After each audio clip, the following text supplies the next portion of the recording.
Baruch, Kailel join, Asher Nusan Menehocho. I was born April 23, 1920 in Munkach. I was very close to the Munkach Rebbe. He was a great man. Mr. Farkas has brought with him the tradition of Munkach, and that's where he draws his inspiration from.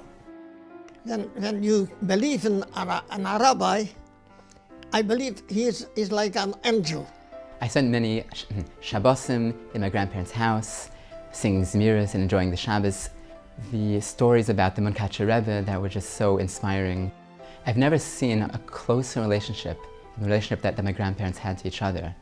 There was such a love for each other and a care for each other that is almost unparalleled. I met my wife, Toby. We live in the same city. She was beautiful. I was engaged. I was 22, she was 21. My grandfather, together with my grandmother, Alea Shalom, were examples of what a true Torah Jew should be. I was separated from Toby in 42.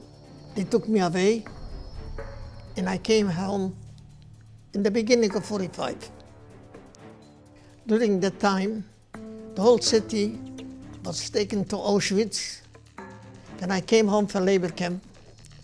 I came home to Munkach because I want to see who came home from Auschwitz. And I'm looking for Toby. Somebody told me to go to Budapest. America has a sanatorium. And I met a girl, and I asked her, you know about Toby? A week before, she left, she went home. It was very hard. I went there to find her. Looking at my grandfather, you wouldn't necessarily notice the strength of personality and the determination that enabled him to both wait for my grandmother and to raise such a special Torah mishpacha. I went to the train station to wait for Toby every day. When I saw her, she came up in the train with her sister. I feel a new life is before me.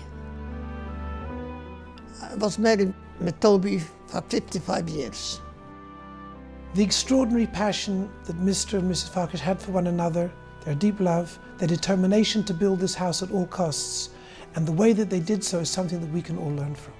My grandfather, together with my grandmother, Alea Shalom, you could see the depth of the emunah, the faith that they carried with them throughout all the difficulties.